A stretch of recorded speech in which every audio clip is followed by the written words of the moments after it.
Hi! మీరు గమనించారా? ఈ మధ్య కాలంలో సింగిల్ ప్రీమియం లైఫ్ ఇన్స్యూరెన్స్ పాలిసీలు భారీగా పెరగడం మీరు గమనించారా?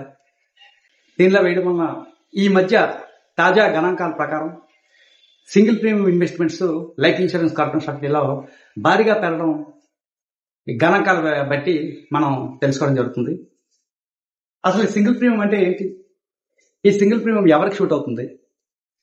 ఇది ఎవరికి ప్రయోజనంగా ఉంటుంది అనేది ఈరోజు ఈ వీడియోలో సవివరంగా తెలియజేస్తాను.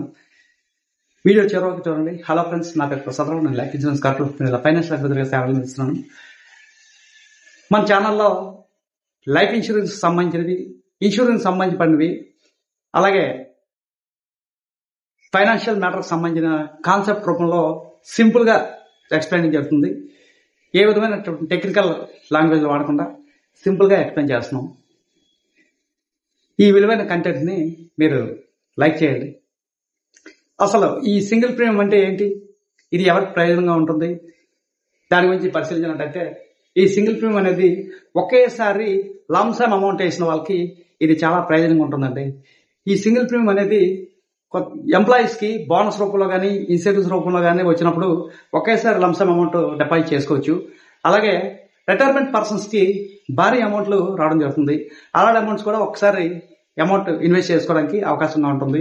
అలాగే ప్రాపర్టీస్ సేల్ చేసినప్పుడు కూడా లంసమ్ అమౌంట్ రావడం అవుతుంది.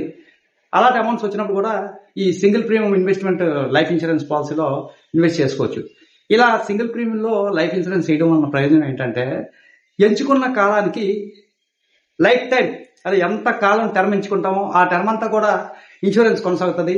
నెక్స్ట్ రెన్యూల్ కట్టాలనే టెన్షన్ ఉండదు. పాలసీ ల్యాప్స్ అవుతుందనే భయమే ఉండదు. సో ఇక రెగ్యులర్ పాలసీతో మనం కంపేర్ చేసినప్పుడు ఈ సింగిల్ ప్రీమియంకి రెగ్యులర్ పాలసీకి కట్టిన తేడాలు ఏంటి, దీనిలో ప్రయోజనాలు ఏంటి, దీనిలో లోపాలు ఏంటి అనేది ఈ పాలసీలో ఈ వీడియోలో వివరిస్తాను. ఇక సింగిల్ ప్రీమియం ఒక్కసారి అమౌంట్ ఇన్వెస్ట్ చేస్తే సరిపోతుంది. కానీ రెగ్యులర్ ప్రీమియంలో ప్రతి నెల లేకపోతే ప్రతి 3 నెలలకి 6 నెలలకి సంవత్సరంకి ఏదైతే మనం మోడ్ చూస్ చేసుకుంటామో దాని ప్రకారం కట్టుకెళ్ళాలి.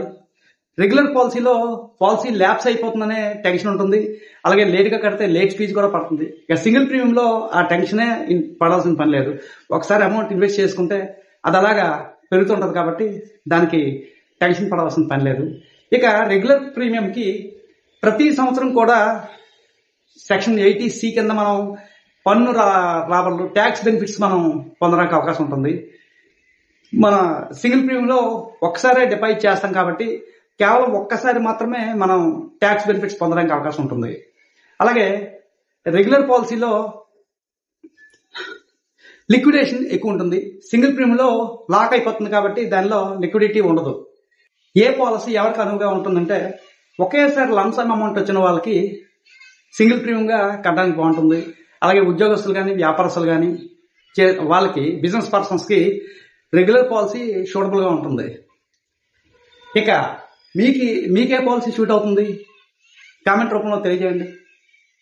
ఈ వీడియోలో కంటెంట్ నచ్చితే లైక్ చేయండి. ఫ్రెండ్స్ కూడా ఉపయోగంగా ఉంటుంది అనుకుంటే షేర్ చేయండి. ఇలాంటి విలువైన కంటెంట్ మీకు సమాచారం అందించాలంటే నా ఛానల్కి సబ్స్క్రైబ్ అవ్వండి. ఏమైనా డౌట్స్ ఉంటే కామెంట్ రూపంలో తెలియజేయండి. వీలైనంత తొందరగా సమాధానం చెప్పడానికి ప్రయత్నిస్తాను. Thank you.